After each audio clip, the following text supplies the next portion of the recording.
द्रौपदी का स्वयंवर महाभारत की एक प्रसिद्ध घटना है जिसका बीज द्रुपद के मन में उपजा था।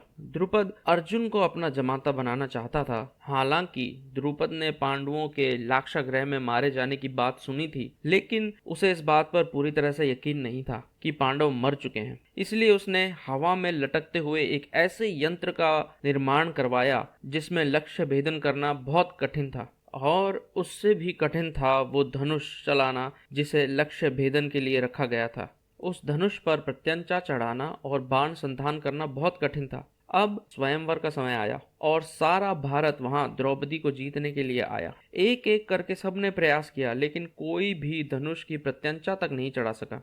दुर्योधन, शाल्व, शल्य और अश्वत्थामा में से कोई भी धनुष की प्रत्यंचा नहीं चढ़ा सका। यहाँ तक कि कर्ण भी प्रत्यंचा नहीं चढ़ा सका।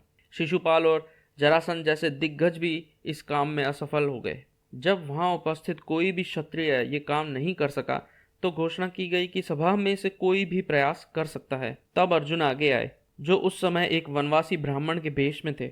उसे देखकर सभा के लोग बोले, जो कार्य कर्ण और शल्य जैसे योद्धा भी नहीं कर पाए, यह युवा ब्राह्मण उसे कैसे कर पाएगा। लेकिन अर्जुन ने क्षण भर में ही धनुष पर प्रत्यंचा चढ़ाकर बाण संधान कर लिया और लक्ष्य वेधन कर दिया। अर्जुन के इस अविश्वसनीय पराक्रम को देखकर सभा में सभी और कोलाहल मच गया।